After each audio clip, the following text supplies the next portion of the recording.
Morning, my mimic army. I am the AMDM Lee, and this is my cup of coffee,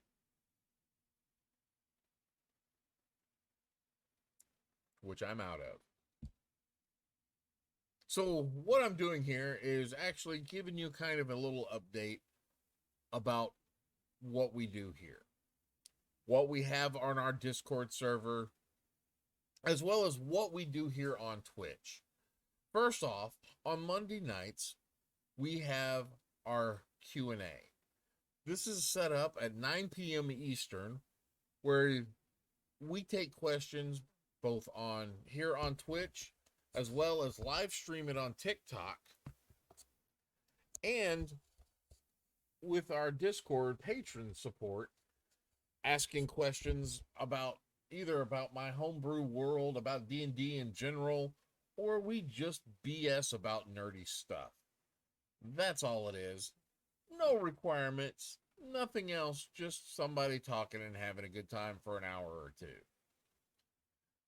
After that, we come across to our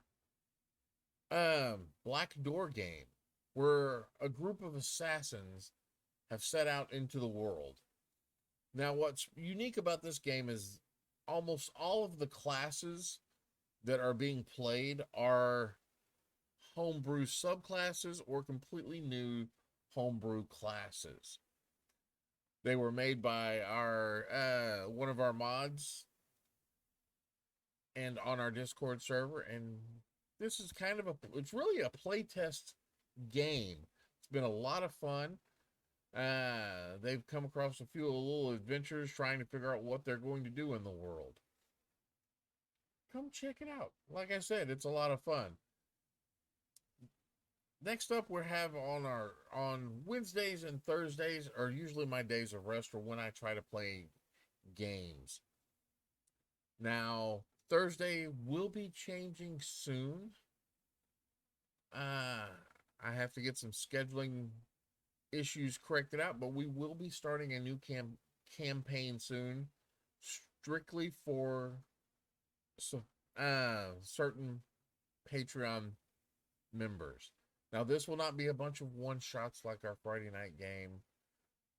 It will be a full-blown campaign, delving into some of the deeper lore on my homebrew world. But then that brings us to Friday. Friday is some of the funnest games I've ever played. They're a series of one-shots for our Order of the Scale. Now, this game is 100% first come, first serve to our Patreon supporters. It goes every Friday night from 8 p.m. to usually around 11. And I never know exactly who's playing, what they're playing, what class they are, what level they are. But it's a lot of fun. It's a lot of fun for me anyway.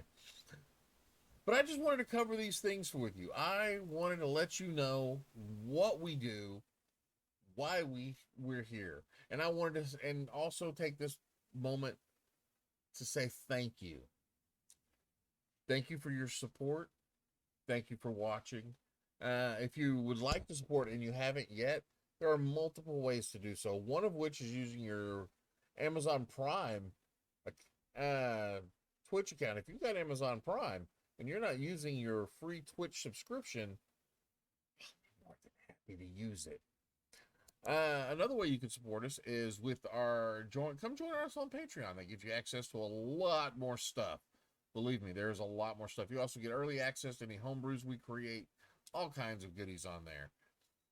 But if that's not quite your cup of tea and you're wanting to get a little bit more out of it, you can come check out our Zazzle site, where you can get cool things like this bandana. This is a battle map bandana. It's set out in grid work, and there are other maps that I've been designing and getting ready to publish out on there. We have t-shirts. You can get yourself an AMDM t-shirt. You can get yourself a Mimic. There's some Mimic Army stuff coming soon. So yeah, if you want to support us, but you don't want to do the Patreon or the RP, you just want some cool gear, check out our Zazzle store. they've got some cool stuff on there. And that's really all I wanted to say.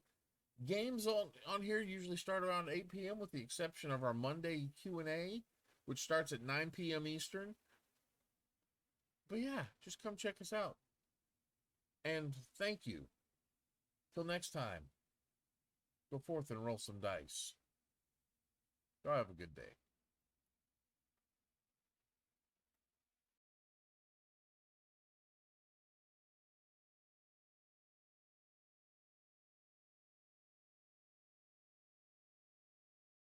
To the Pseudopod-Cast.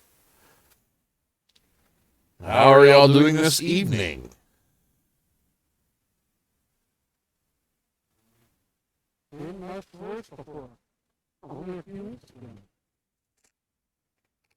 Say it again.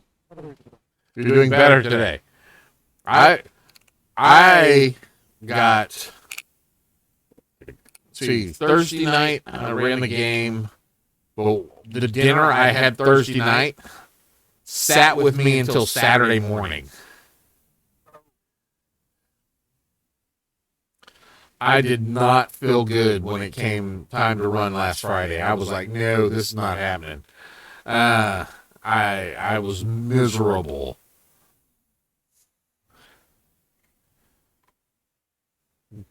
You know, I felt better later once things decided to move. It's the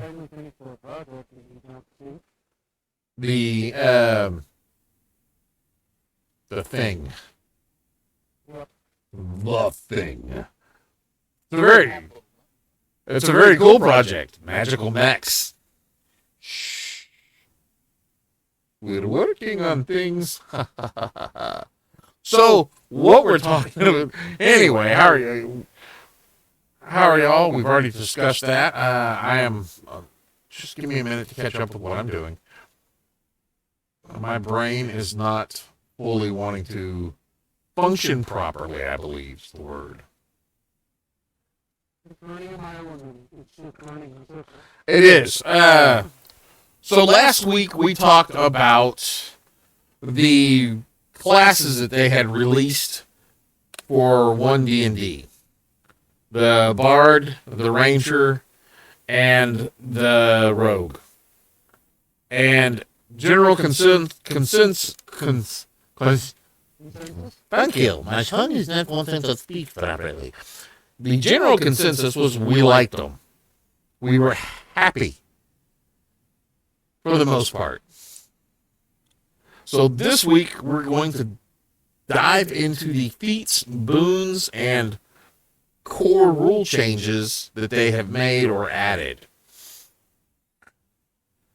So, have y'all had a chance to look through these yet? Yep. And general consensus before we dive into it. What are you thinking? Boons have not changed that much. The feats, I'm looking forward to seeing what they do with the different levels. What they're going to put in at 8, at 12, at 16. It's exciting to see what they put in for first level and what they put in for 4th level. It's nice to see that they have opened up the fighting styles being the feats. It's great to see that that they've kind of really consolidated and made getting +1 to 2 separate abilities for it, or +2 to 1. Was just seen on its own. Yeah. So what we're talking about, Shannon, is first of all, I'm in a Discord chat room right now with some of my mods and players and such, and this is our Pseudo-Podcast, and we're talking about the 1D&D feats and boons this week. So, getting right into it here, starting off with the feats. Parts of the feats of level, we already understand this, is each feat has a level. To take a feat, your level must be equal or exceed the feat's level. Basically, now to take a feat, specific feats have requirements that you have to do. They have prerequisites. Like you have to have a certain level, or you must meet a prerequisite specified in a feat to take that feat, unless the special feature allows you to take the feat without the prereq. If the prereq is a class or class group, you must have at least one level in that class, in one of those eligible classes, to qualify for the feat. And then you also have it where if it's repeatable, some feats are repeatable, you can take them more than once, but there's a lot of them that you can't. But one thing they've added in here, we've discussed this last week with the capstone for the classes is now at like 17. So that means you're gaining, after that, you're not gaining new class abilities, you're gaining feats. So bonus feats at level 20, and this goes into talking about what you get once you hit level 20. So a DM can use bonus feats as a form of advancement after characters reach level 20, a way to provide greater power to characters who have no more levels to gain. With this approach, each character gains one feat of their choice for every 30,000 experience points the character earns above 355,000 XP. Epic boon feats are especially appropriate for those bonus feats, but a character can choose any feat for which their 20th level character qualifies. This reminds me of epic levels from third, where you get so high and then it's like you're not really gaining a new level, you're just gaining an ability from here or an ability from there type thing. I really like that.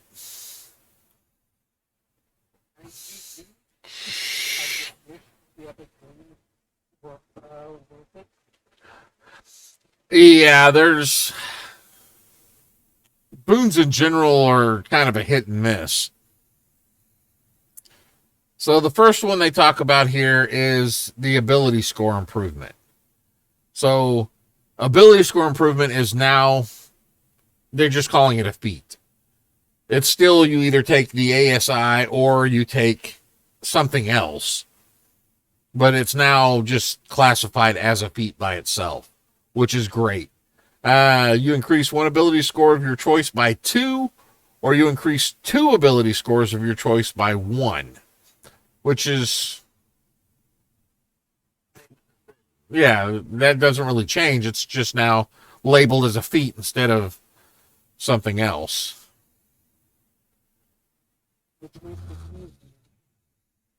And it's oh yeah, definitely makes it easier for D&D Beyond, because it's all in the programming.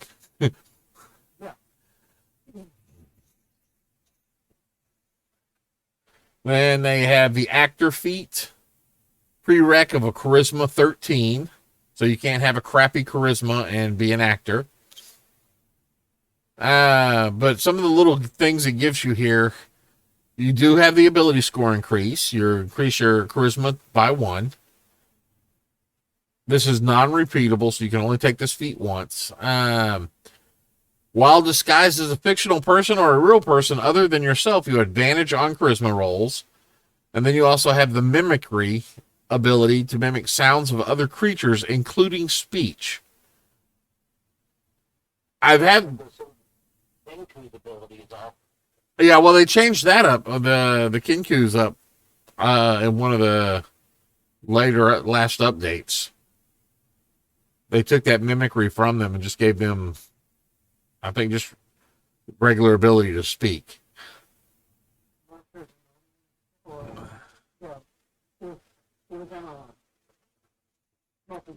Yeah.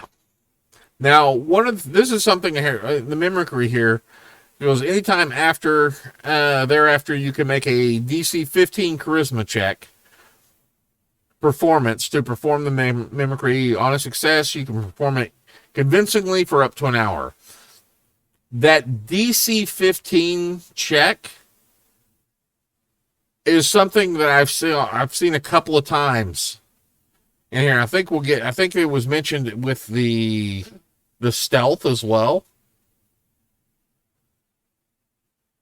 Or that may not have been mentioned here. The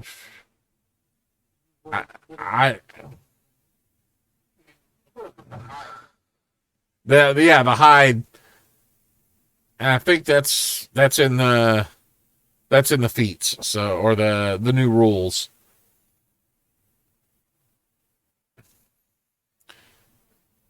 Next up, we have the athlete.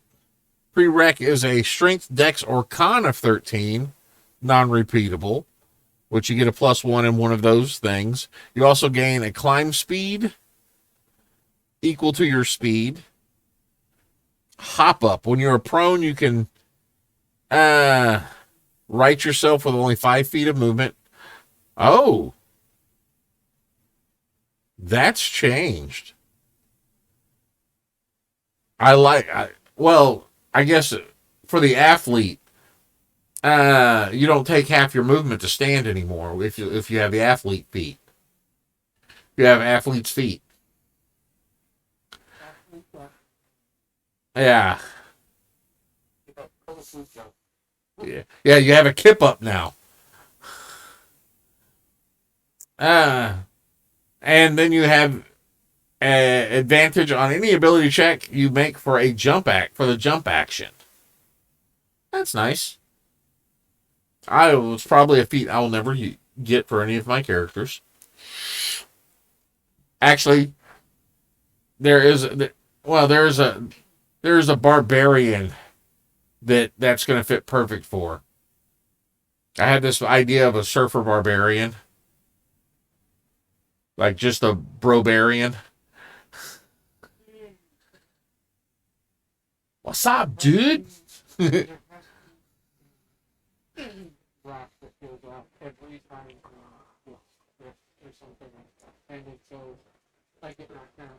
Again. It's the bard sitting off to the side singing it. Next up, we have the charger, 4th level feat. Proficiency with any. You have to have a proficiency with any martial weapon.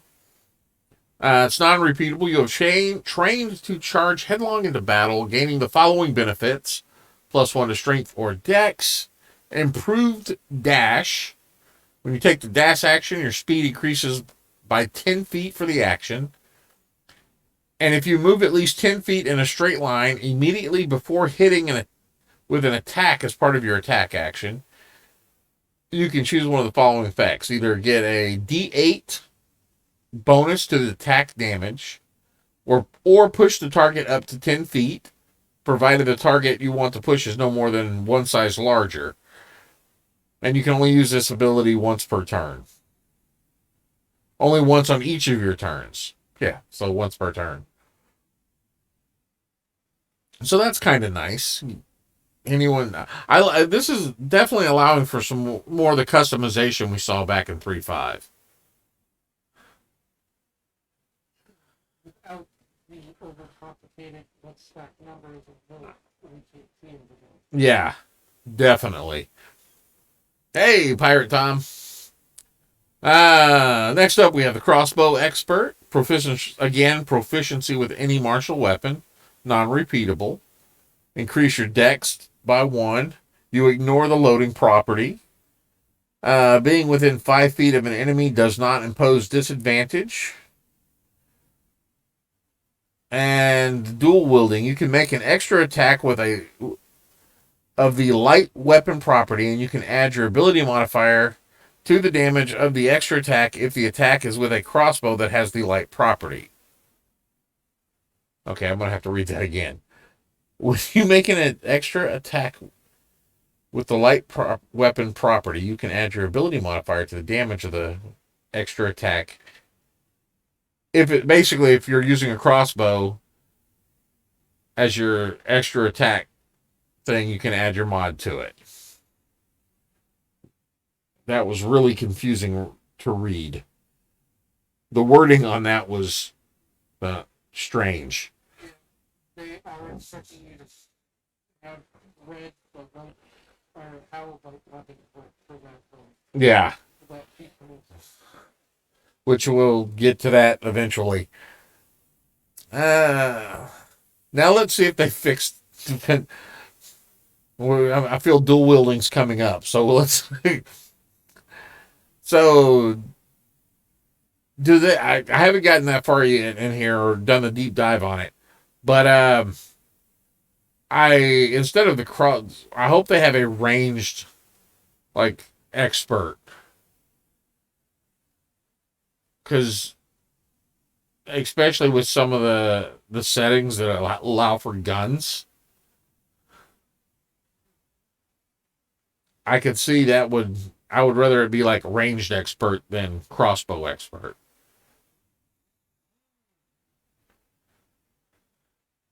I am hoping that these damage feats that we saw before in the current movies are not completely going. I hope that they are just at those At a higher feat level.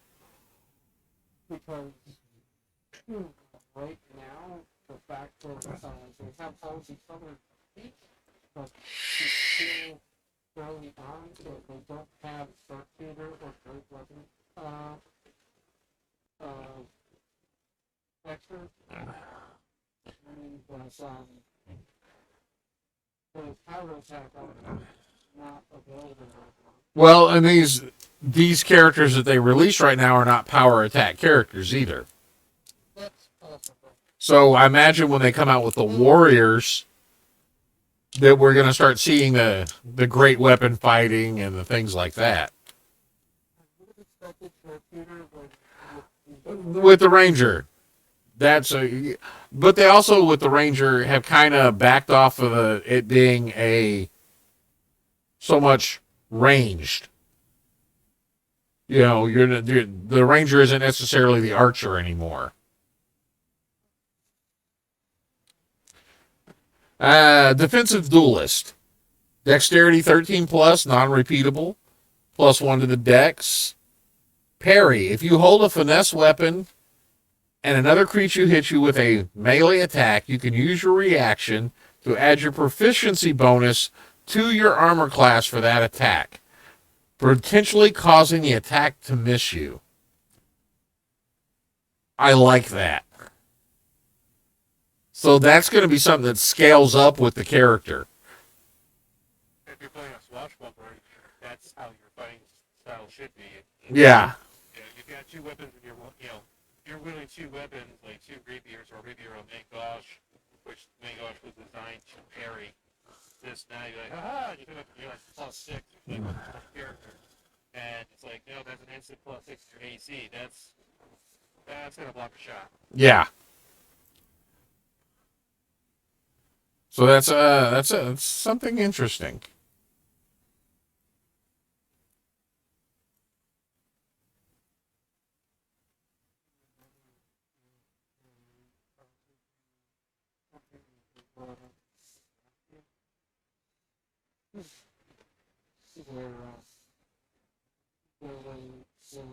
It is brought up singles but there's only one thing other than reason proficiency. There's only one item and nothing else. And the last thing is so.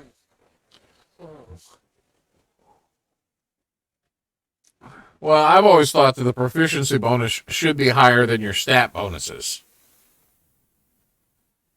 Because that way you're somebody who has studied and stuff with it, the rolls work out a little bit better. But that's a whole different mechanics issue, and we'll see how that turns out. Moving on, Dual Wielder. Proficiency with any martial weapon.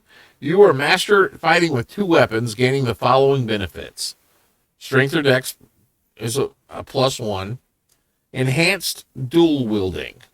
When you are holding a weapon with the light property in one hand, you can treat a non-light weapon in your other hand as if it had the light property, provided that weapon lacks the two-handed property.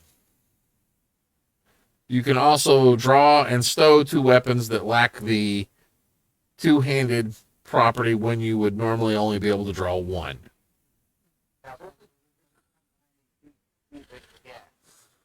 Yeah. Wielder was on every single one character, so overall character attack. And then it looked like they combined it with a fighter. Yes. Which I think... And it didn't really, in Tri-D, if you can have two longswords in your hand, where if this is going back to, okay, you can have a longsword and a dagger. Which makes realistically more sense. As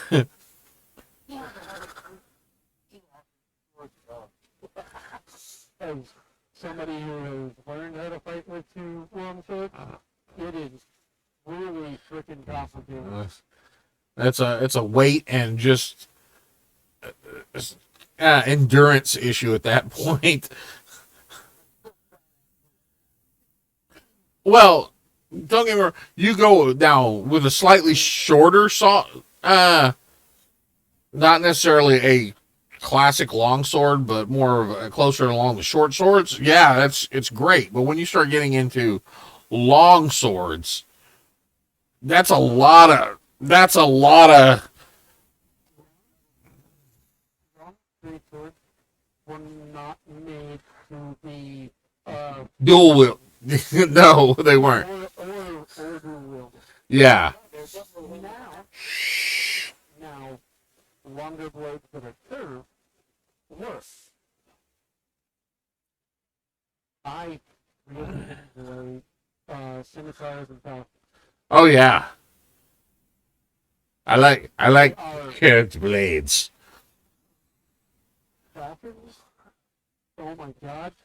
Just the fact that you can effectively turn them sideways and do that, weave them between each other, and for practical purposes, be halfway to being shielded at all times, is amazing. Yeah, that's they're I like unique blades more than a straight blade. Not to say I wouldn't cut a mother with a straight blade. It's but it's still it hasn't changed too much, but I think it's codified it a little bit more. But, yeah. They have currently in 5. Yeah, because it's poorly written. It's currently split between a mechanic of a feat and a feature. Yeah, The fact that they're combining all three into this, that's much better. it's just badly worded as it currently is. Well, so effectively fight with two weapons. To get any kind of real benefit, you have to have 2 feats. You have to have 2 weapon fighting styles. You have to have 2 skills if you really want to make it worthwhile. Because if not, It's just an attack and attack. Yeah, it's it's like with when I see people play fighters, you know, 2 weapons, and I'm laughing. Like, you do realize that you're kind of gimping yourself. Because yeah, it's cool to have an extra attack, but you're never going to avoid the DPS is never going to match up what you're going to get and the AC of the shield. Because what people keep forgetting about fighters is you are a tank, you are a default tank, period. If you're a fighter with 50 hit points, you're going to have heavy armor. Here's the problem. You have no way of mitigating damage. You get 1 second win. So if you're in a party with no main healers, you should do everything in your power to give yourself as much possibility of not taking any hits while still being able to get hits, because that extra attack ain't doing squat when you're on the ground bleeding out. Yep. Because you got wailed on. And we're seeing that.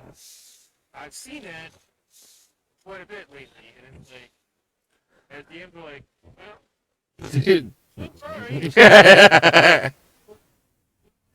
That's something that I ran into. Me and Workshop had this argument. Oh, yeah. Like hours and hours. where, you're looking at a shield that's +2 compared to in Type E, but you and the Wielder have a +1 when you Mm-hmm. So, I mean, it's a difference of 1 HP compared to another attack. Yep. One sort of benefit you more. It's going to depend. Are you going to be a However, for people like Rogue or Warlock that can possibly get their hands on those if the fight is left. Yeah. Well, especially with having a second weapon, then it comes to action autonomy. Do you want to use your BA for your cutting action? Do you want to attack? Because sneak attack technically can be applied to any attack you make. So if you hit 4 attacks with rogues and one happens to be a crit, you can say, oh, that was my sneak attack. So they literally put that metagaming into the game saying, well, you can choose any time you want to choose your sneak attack. Because normally it used to be you had to say, my first attack hit, that was it, first shot, you got your sneak, and then anything else after that, there's none of well, you could switch it over. And that kind of, I think, made people demand, like, I got this really good shot in. So that also, too. But the thing with the shield is what drives me up about fighters is you don't carry a shield, like, why are you carrying a shield? Well, I don't use it. It doesn't do anything. It doesn't slow you down. It has no effect on you, but the fact that you have a shield. In case, for some strange reason, that one freaking time you're really like, I really need to turtle up here. I got no shield. You're screwed. Yep. And it's right at me, and even Blake had an argument, like, why don't you care? Well, because I use swords. It doesn't matter. If you never use the damn shield, it's there. Flexibility. But However, in the heat of battle, you cannot put a shield on because it takes an extra action. now,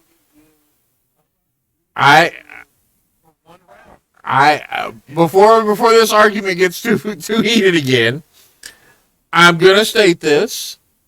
Sometimes it doesn't matter the mechanics, or if you're a player like me, I don't necessarily build optimum because I build a character. I build this character, not this mechanic, not this machine of numbers. I build a character. And if I have a character who's wielding 2 swords, because that's what I've envisioned for this character, it doesn't matter whether I want a shield or not, or it's going to improve me. That's not what the character would do. That's not how I would envision the character being.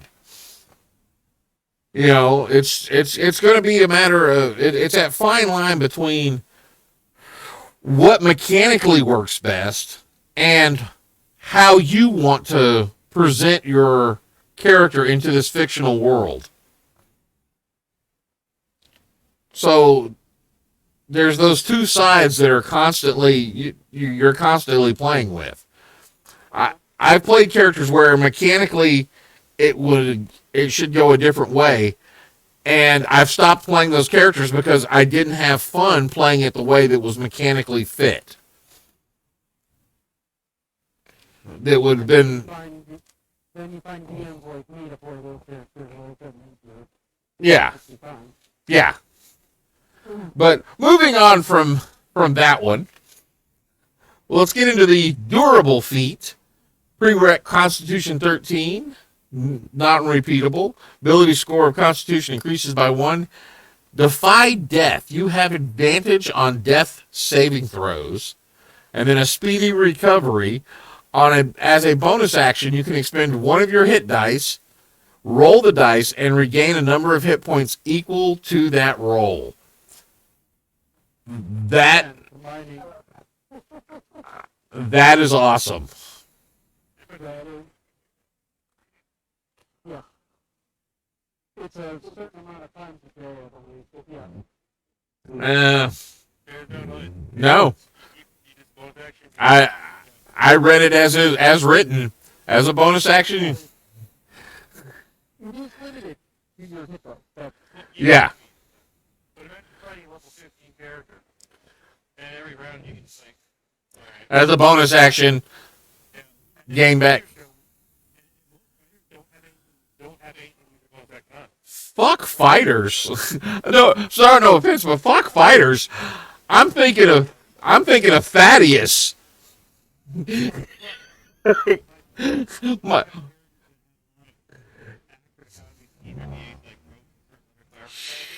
This is makes fighters even better because literally now, I use my bow protection as my second one. Okay, go. And I use my second bow protection to use my third. What else do I have left? oh, now I'm gonna heal. Yeah, and Something like that. Like, yeah, fighters are in that wheelhouse. Barbarians literally only have their rage for their bonus action. Sometimes a subclass thing. so yeah, this would be yeah. You give this wizard. That's what I'm talking about. Is fucking wizards, baby. Keep that squishy standing. Damn. Speaking of wizards, that moves us into Elemental Adept. Prerequisites: you have to be a spellcaster or a packed magic feature. This is repeatable, but you must choose a different damage type for each time for energy mastery. In your spellcasting, you can harness a particular form of energy with deadly mastery, granting you the following benefits: intelligence, wisdom, or charisma increased by 1, and you gain energy mastery. Choose one of the following damage types: acid, cold, fire, lightning, or thunder. Spells you cast ignore resistance to the damage of the chosen type. In addition, when you roll damage for a spell, you can cast that for a spell. Hold on a minute. In addition, when you roll damage for a spell you cast that deals damage of that type, you can treat any one as a 2 on a damage dice. So basically, you're like, I like this because it just makes you good. It just makes magic users better at one thing. Combine the 5 different versions of this and just made it one thing again, and it is much better. Yeah. That you just resistances are just ignored. Oh, you've got cold resistance. No, I don't. Fuck you. I'm still going to do cold damage to you. So I like that. All right, and now we've moved into our first epic boon. The epic boon of combat prowess. Prereq expert or warrior group, non-repeatable. When you miss with a melee attack, you can hit instead. Once you use this benefit, you can't use it again until you roll initiative. Very simple. If you roll to attack and you miss, you can say, one time you can go, no, I do hit him. It won't be a crit, but it's definitely, no, I hit him. I kind of like that. And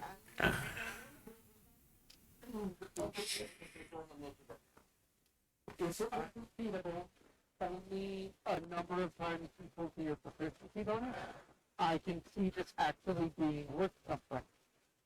it is only used basically once per combat.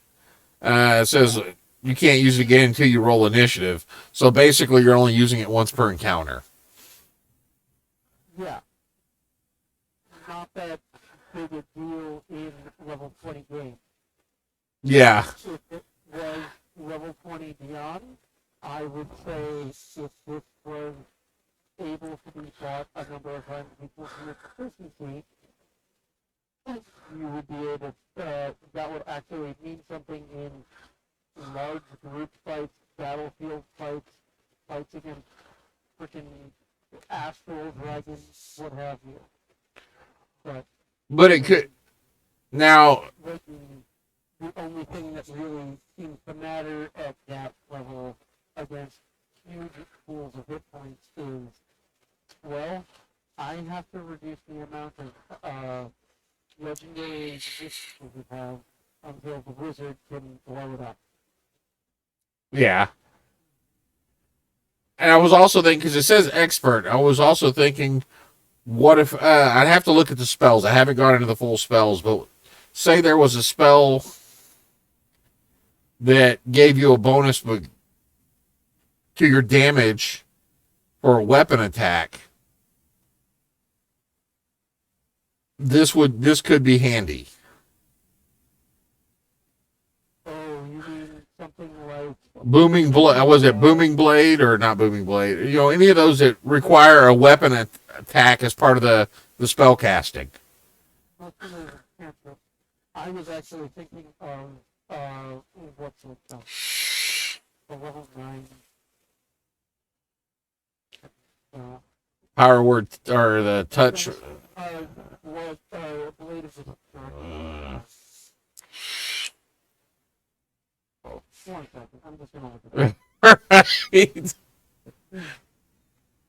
While you're looking that up, we'll go ahead and move on. We've got a lot to cover, and we're already like 20 minutes till we.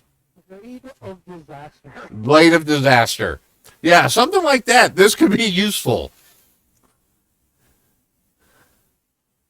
But that's probably not available to an expert. Expert Mage Group get the epic boon of dimensional travel. You can cast it. You basically cast Misty Step once per initiative or short or long rest. So I think that's too better. We'll not go back to myth because you're getting You get it every time until you roll initiative again. So there are multiple fight screens that could be multiple times per initiative, so this can be used more than once. yeah, You can't use it until you roll initiative or short rest. or long rest. Honestly, something like this, I don't think needs to be an epic boon. Both of these, I think they would be better, not as a level 20, but say maybe like level 15. Where you're starting to really pay attention to what you're taking as feats. If you're taking feats at the level, I think these will be useful when you're first entering that high level games. You know, that 15 to 20 levels, not once you hit 20th level. Because at that point you've got all your magic items, all of this stuff in most games. I think so far these would be a bit more beneficial at a slightly lower level.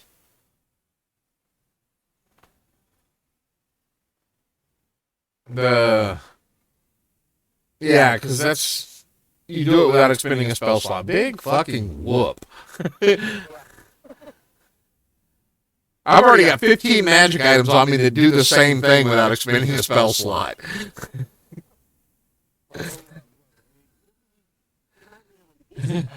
At level 20, I've got fucking time stop. I'm not worried about this at the Misty Step burning a second level spell slot. So we're gonna move on from there. So epic boon energy resistance. You gain resistance to one of the following damage again. This is another one. It's whenever you finish long rest, you can change the damage, or short rest, you can change the damage type. Again, as a level 20, I could see this being more useful at an earlier level.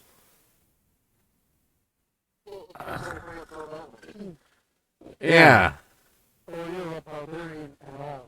Yeah. There you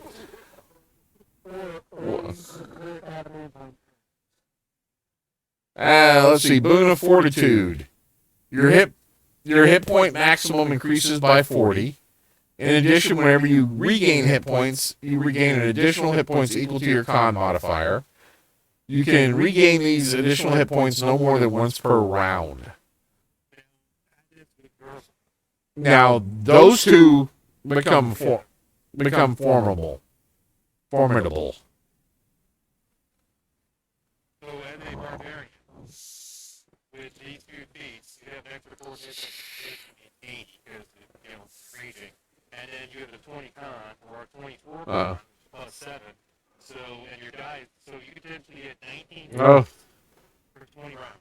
Oh, we got another one coming up here in a little bit that you're gonna love. Then that goes along with it. Yeah. Let's see. Boon of Irresistible Offense. The damage you deal always ignores resistance. Well, I would take that over the Elemental Adept. Period. Why would I ever take one that has to choose a type when I can just ignore it completely? Only then, like, if you're an expert, yes, so with, epic boon disagrees with full offense, but if you are a mage, you don't have access. That's the only, I can level dip one level to get it. I mean, yeah. That's all it takes. One dip. Epic Boon of Luck. Immediately after you roll a 20, you can roll a d10 and add the number to the test. Once you use this benefit, you can't use it for the blah, blah, blah. That one's kind of nice, but again,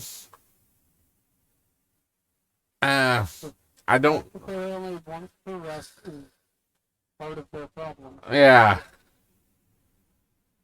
Let's see. Boon... You're getting a part of it. Basically. While with... Yeah. So technically you could have roll a d20 plus a d10 plus a d12. Plus the D4. Plus a d4. Yeah, there's... Add all your things on there. But still.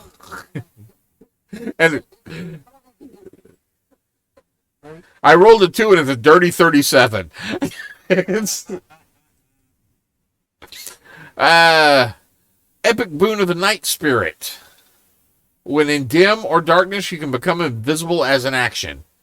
You remain so until immediately after you take an attack or a reaction. Again,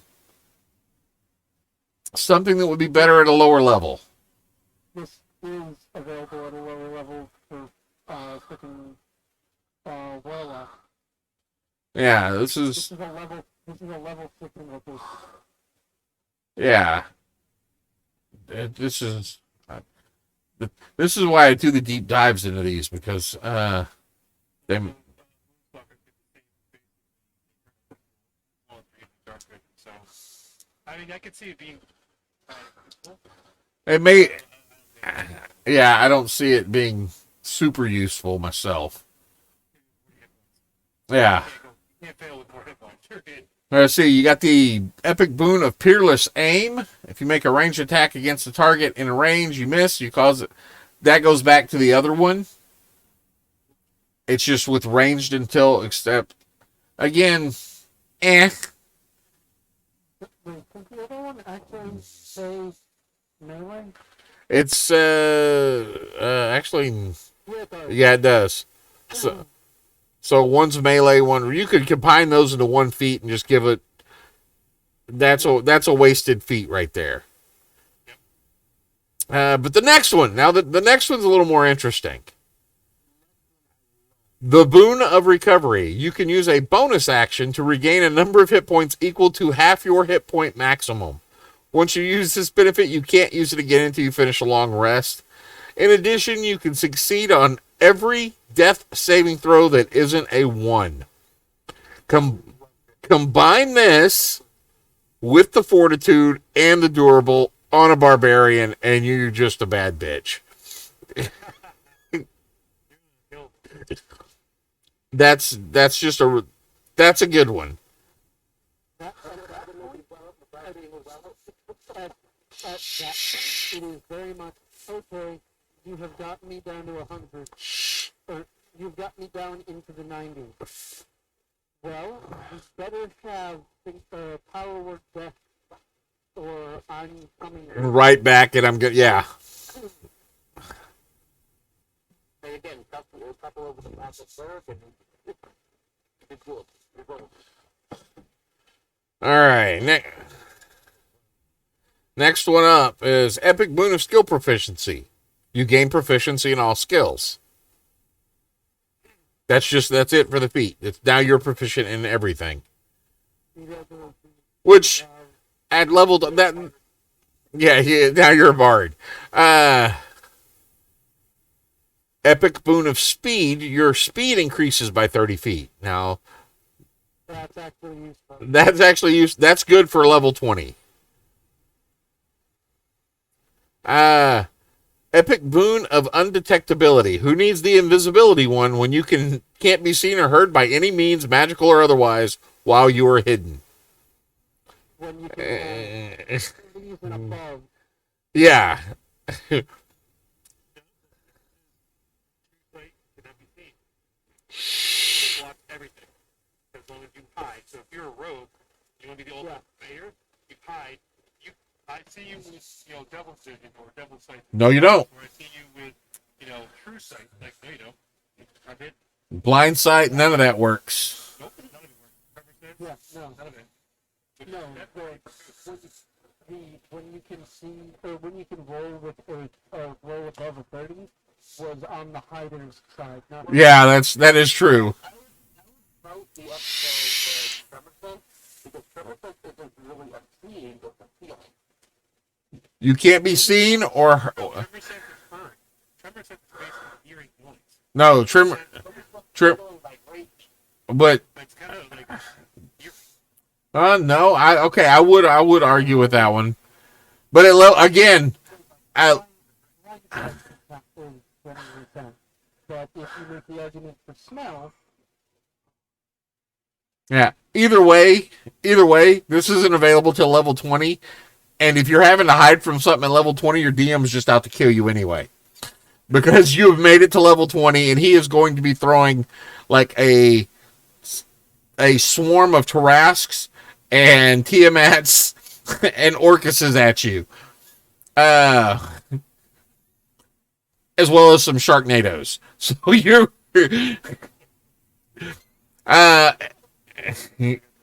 Oh, yeah. Then the Epic Boon of the Unfettered. As a bonus action, you can disengage, which also ends the grappled and restrained conditions on you. Yeah, but again, this is a level 20. that's a level 20 feat that can be replaced by a level 2 spell.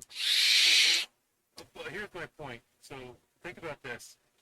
You have an 8 strength, and something a level 20, whatever, it's grappling you, like Fortitude would grab you.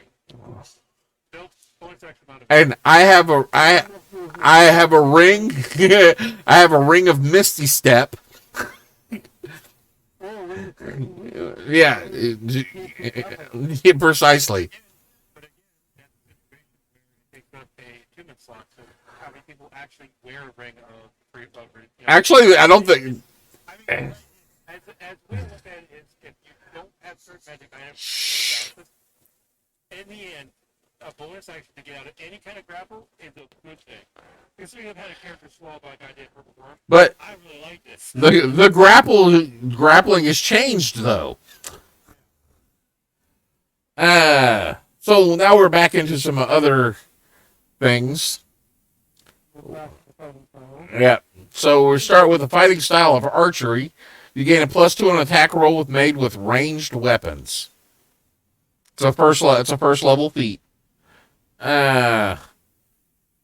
I think they're stacking all the really good feats near the beginning, and then the ones that are like, I can take it or leave it as later ones. Then you have the fighting style of defense. While wearing armor, you gain a +1 to the armor class. Fighting style dueling. When you wielding a melee weapon in one hand and no other weapons, you gain a +2 bonus to damage rolls. Fighting style great weapon fighting. When you roll a 1 or 2 on a damage die, when wielding with 2 hands, you can re-roll the die. You must use the new roll. The weapon must have the 2-handed or versatile property to gain this benefit.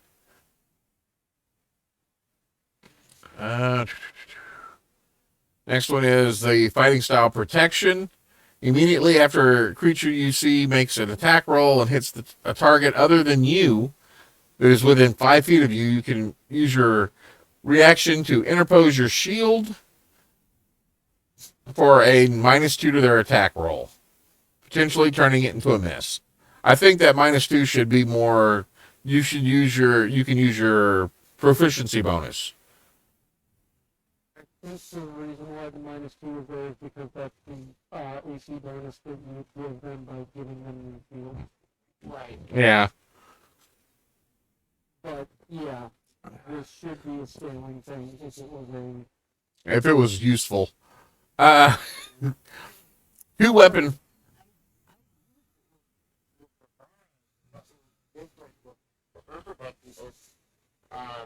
You mitigate damage from it rather than being a particular.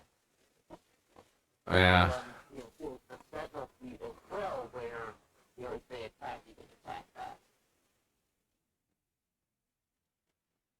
Yeah, this one really didn't change too much. But the fighting style, I like the fighting styles are now feats instead of just class things. I'm curious what they're going to give the warrior classes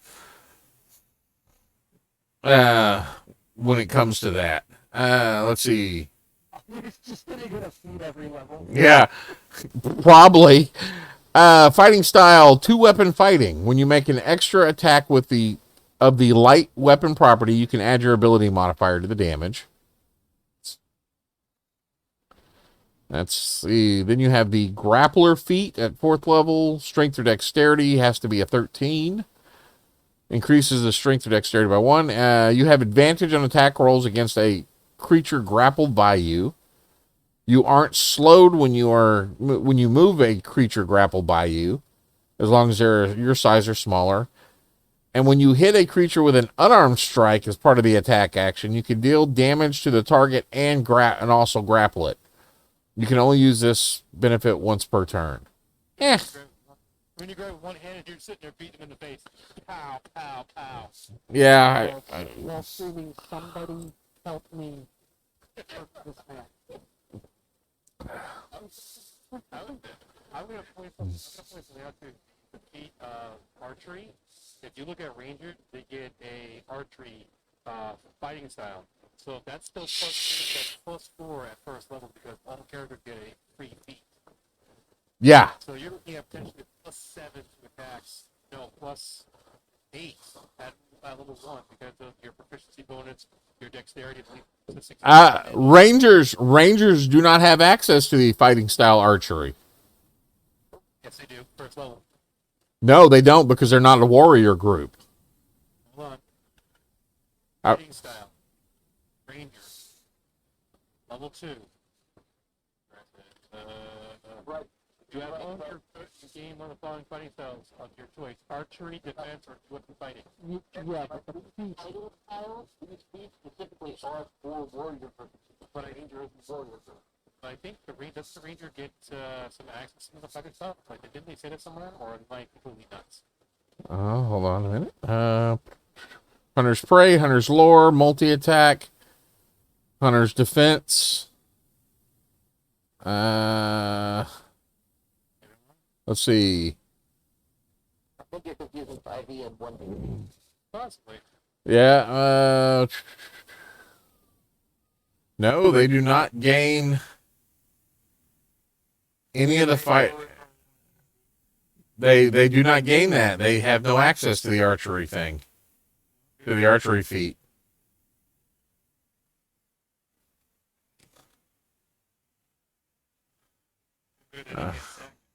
Yep. Or you can fighter and then attack it. Dip it.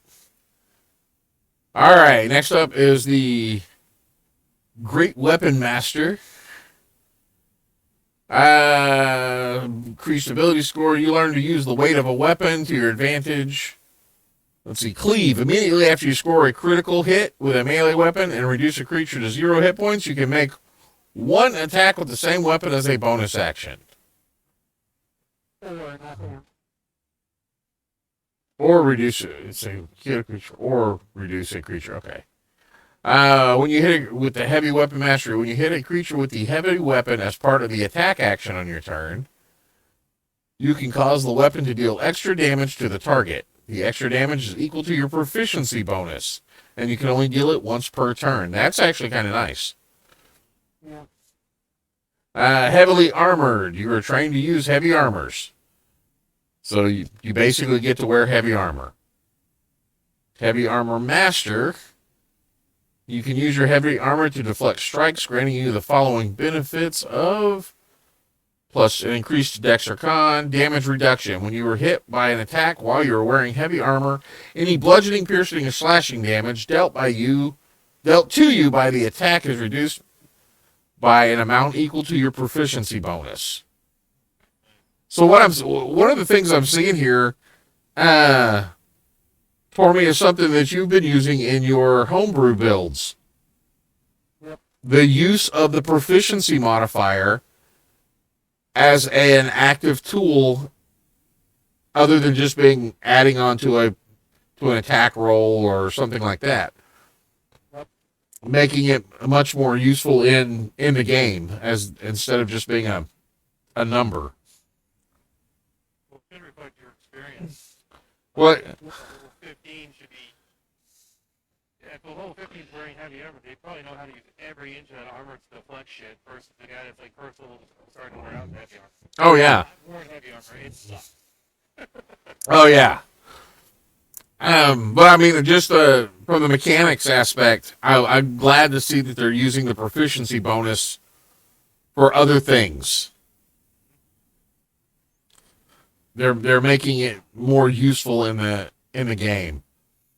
Inspiring leader. I won't go into the prereqs. Let's just get into the meat of it. At the end of a short or long rest, you can give an inspiring speech, song, or dance. When you do so, you choose up to 6 friendly creatures, which can include yourself, within 30 feet of you who witnesses the performance. The chosen creatures gain temporary hit points equal to 2d4 plus your proficiency modifier.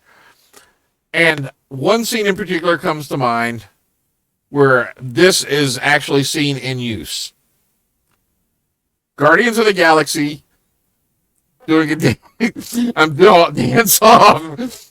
That's exactly what this inspiring leader has done. I was thinking of another movie. Which one?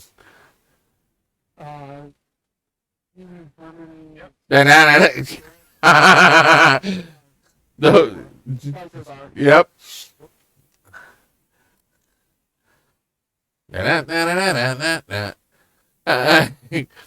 Keen Mind. Choose one of the following skills: Arcana, History, Investigation, Nature, or Religion. If you lack proficiency in chosen skill, you gain proficiency in it. If you have proficiency, you gain expertise. And you can take the study action as a bonus action. And the study action is that one is non-repeatable. It should be. It should be. But it's not. At least not yet. Not right now. Lightly armored. You're trained in... So why they should call it medium armored. Because it says you gain light armor, shield. It should be medium armored. Or just armored.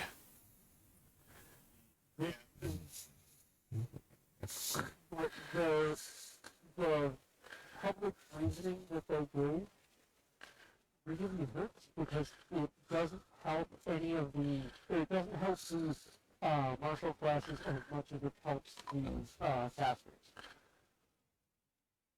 Yeah, I can see that. The entire reason for making it a first level feat was so that the casters wouldn't have to suffer not having armor if they didn't want. Yeah. Which half of them get armor anyway, Yep. and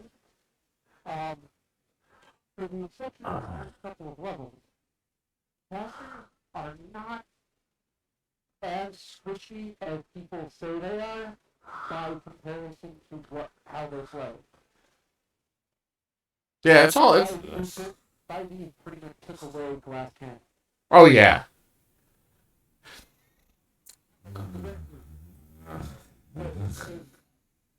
They're now clay borders, but you know what? That's still a step in the right direction. Yeah. Mage Slayer. You have practiced techniques useful in battling magic users. When you damage a creature that is concentrating, it has disadvantage on the saving throw to maintain concentration. And if you fail an intelligence, wisdom, or charisma saving throw, you can cause yourself to succeed instead. Once you use this benefit, you can't use it again until you finish a long rest. Now, there's a lot of players that need to take this feat. There's a distinct from 5e, but I'm hoping I didn't double check. Did the perk from Mage Slayer from 5e get put into the regular rules where there's so many tests to spell within 5 feet of you, you get to attack and raise attack a lot? I don't remember if that was put into the rules or not.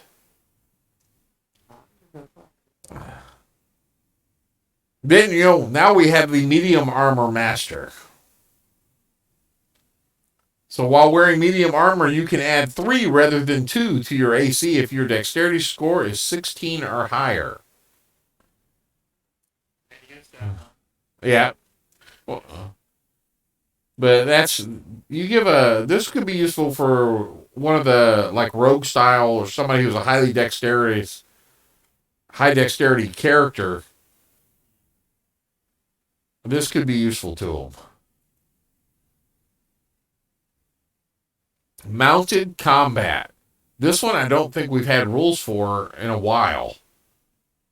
You have advantage on wisdom animal checks made to handle or train the beast. We do have that regular 5e. No one takes it. I say. While mounted, you have advantage on attack rolls against any creature within 5 feet of your mount, at least one size smaller than it. Well, leap aside if your mount is subjected to an effect that allows it to make a dexterity saving throw to take only half damage. It instead takes no damage if it succeeds the saving throw and half if it fails. For your mount to gain this benefit, you must be riding it, and neither of you can be incapacitated. And then veer, while mounted, you can use your reaction to force an attack that hits your mount to hit you instead. Why? Why would you? It's bigger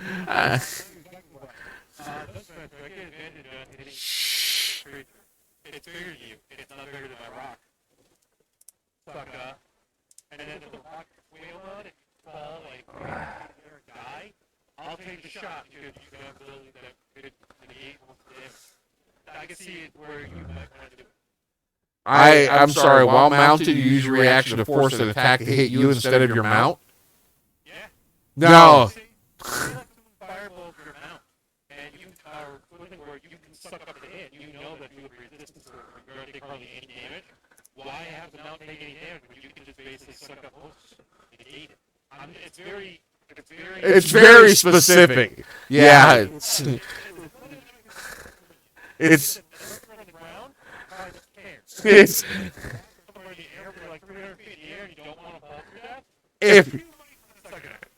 I don't know. It's highly situational. I think that's a little more situational than I would ever worry about. All right, getting into Observant. You have the ability score increase. Choose one of the following skills: Insight, Investigation, Perception. And this is like the other one where you gain the Proficiency if you don't have it, and Expertise if you do. Plus, you can take the Search action as a bonus action. Or you can just wait till you're out of combat and just search. Just saying. If you're searching while in combat, something's not right. And that is true. If there was something going on and you had to find the MacGuffin to stop whatever's attacking you, I could see where that search gearing as a bonus action, that search action would be useful. See the exact thing coming into play in the episode of the Map Bandana, where, you know, he's searching for that critical point to kill the dragon. It's like, yeah, right there where the beam is. Yeah, well, I have to look up what the search action actually entails. Pole arm mastery. All right. Well, this is the one that just pisses off DMs to no end. Pole strike immediately after you take the attack action, attack with a weapon that has a heavy and reach properties. You use a bonus action to make a melee strike with the opposite end. And that's not the one part that pisses people off. It's the reactive strike. While holding a weapon that has a heavier reach, you can use your reaction to make one melee attack against a creature that enters the reach you have with that weapon. Yeah, that's the one. Oh, he's moving towards me. Attack of opportunity. He's moving away. Attack of opportunity. You know, I actually countered this in a fifth workshop, because I countered it with Sentinel. So, remember that I made a different, that I made a heavy whip, right? Vaguely, yes. It's literally just a metal drill, but it is a heavy reach weapon. Yeah, I was just thinking about what if you use something that was chain-like or rope-like or net-like or something else along those lines. Just use the same, giving you 10 feet of actual of reach.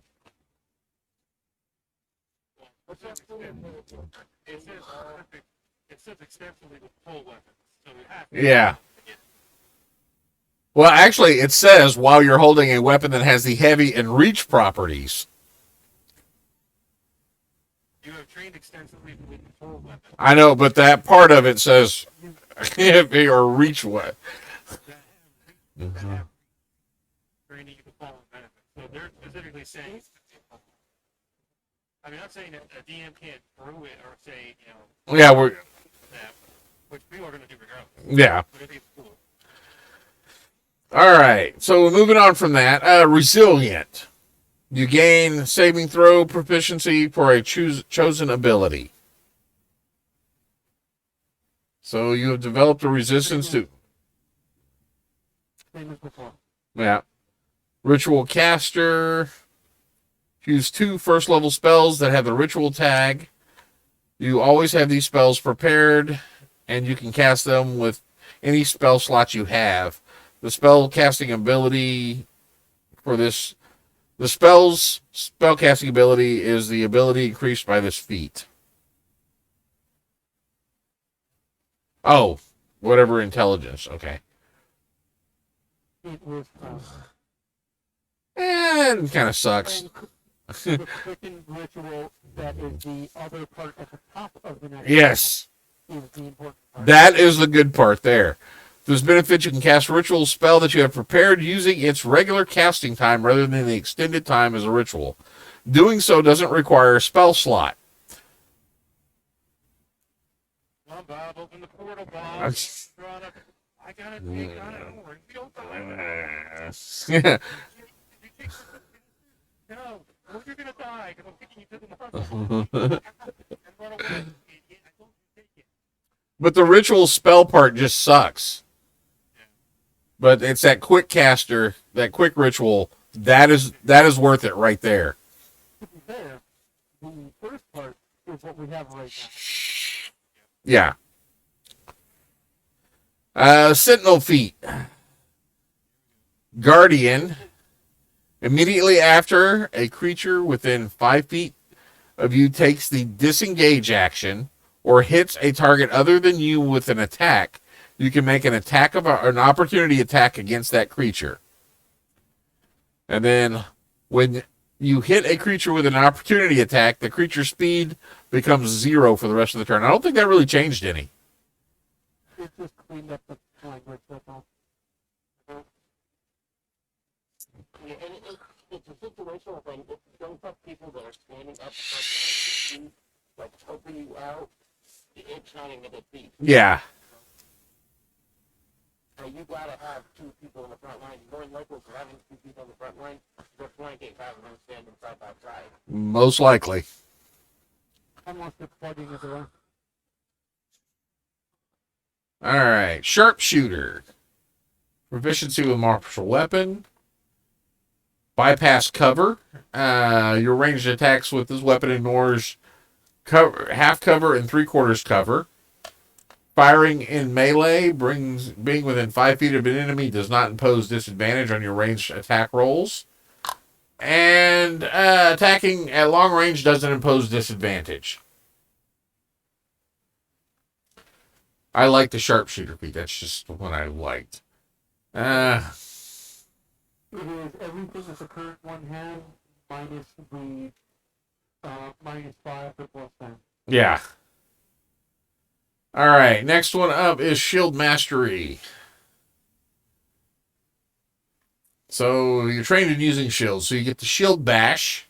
You attack a creature within 5 feet of you as part of the attack action and hit it with the melee weapon. You can immediately bash the target with your shield if it's equipped, forcing it to make a strength saving throw against a DC 8 equal to your strength plus your proficiency. On a failed save, you knock the target prone or push it 5 feet away. Knock it prone. Just unless there's a cliff, and that 5 feet is worth it. Then impose shield. If you are subjected to an effect that allows you to make a dexterity saving throw to take only half damage, you can use your reaction to take no damage. On a success, wielding a shield or wielding a shield, interpose your shield between yourself and the source of the effect. Well, I like it. It works. Skulker, you have blind sight with a range of 10 feet. Exploiting the distractions of battle, you have advantage on any dexterity stealth check you make as part of the hide action during combat. Sniper, if you make an attack roll while hitting and the roll misses, the attack roll doesn't end the hidden condition on you. That's good for those rogues. That paired with that the range epic burn. Yeah. You miss. You don't you miss. Therefore it doesn't you don't unhide, and then suddenly they're also hit. Ooh, that's a good point. All right. Speedster. Well, that would go back to the language, though, of you missing and hitting them, so you actually did hit, which is cancel out for high. It depends how they clean up the language on the second run of these. Yeah, it says it says here's how I would argue it if I was a player. If you make the attack roll while hidden and the roll misses. See, that's the wording right there. The roll misses, making the attack roll doesn't end the hidden condition on you. So, that's how I would argue it as a player. And as a DM, I would be like, yeah. Because the roll, it says the roll. It all depends on how they reword it when it comes back up. Go on, Speedster. All right, Speedster. Your speed increases by 10 feet while you aren't wearing heavy armor. When you take the dash action on your turn, difficult terrain does not cost you extra movement. For the turn. For the rest of that turn. That's not bad. It's just not, It's not what Fourth level. yeah. Spell Sniper. Your attack rolls ignore half and 3/4 cover. You don't impose disadvantage on attack rolls with the spells as long as if you're within 5 feet, and you have the you increase your spell's range. So, how many more? Okay, we're almost at the end of the feats. We might have to cover the rules next week. That's true. All right. So, Warcaster. You have advantage on Constitution saving throws. So, I would love to just see a fight between somebody who's got the Warcaster and somebody who's got the Mage Killer or whatever that one's called. Because that advantage, fun things. Reactive spell. When a creature provokes an attack of opportunity, you can use your reaction to cast a spell on that creature rather than making it an opportunity attack. The spell must have a casting time of 1 action and must target only that creature. And you can perform the somatic components of a spell even when you have weapons or shield in one or both hands. I like it. Yeah. Language for you. Last one for the night, weapon training. 4th level feat, you have practiced extensively with a variety of weapons, and you basically gain martial weapon proficiency. So they've made a lot of these into feats that some classes would automatically get, which I can see. It definitely allows for that customization a little bit more. And I'm really curious to see what they release when they bring in the magic using classes and the warrior class. I'm really curious to see how this changes.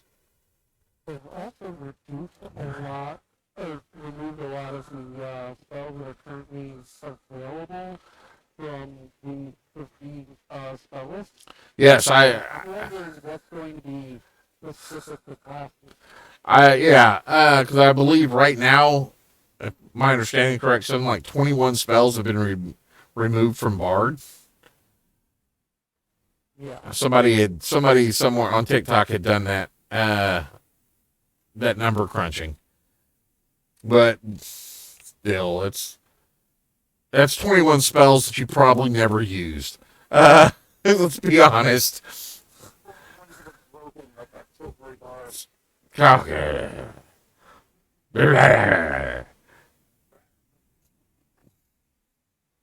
I crit on him. No, you don't. Fuck you. Well, that's all we're going to have time for tonight. So I guess next week I'm going to skip the spells listing completely. Next week we're going to get into the rules glossary and cover the last 7 pages of this document. In time for The next one to come out. us to be able to start actually putting our forms in. Yes, so we can start actually doing all this stuff. So far, what is y'all's view on the feats in general? Most of the epic rules need to work. Everything else, pretty solid.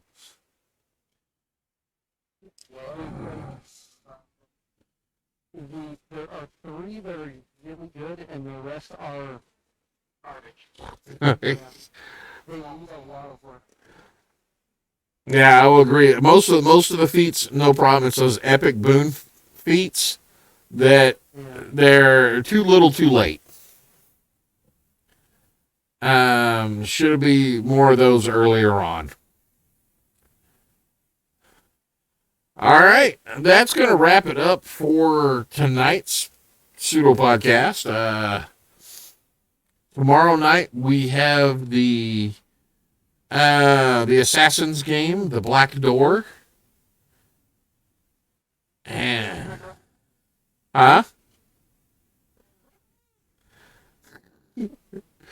brave, brave Sir Robert. Sir Robert runs away. Then Thursday night we have the Obsidian Curtain, and then Friday night, the Order of the Scale.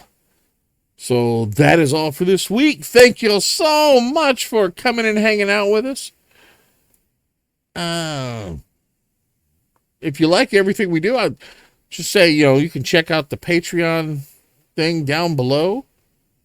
It's there. We enjoy everything on that. You can come check that out. Check out our Zazzle shop. You get cool stuff like the bandana here. And I want to state out that with Patreon, starting probably next month, I will be adding maps to all of our Patreon supporters at every level, even the $1 level. You can get $1 a month. You'll get at least 3 to 4 maps a month. It's a map subscription service that you'll find nowhere else. Well, probably plenty of places, but for $1, just $1. That's all we got for now. Till next time, go forth and roll some dice. Y'all have a good night. Night, everybody.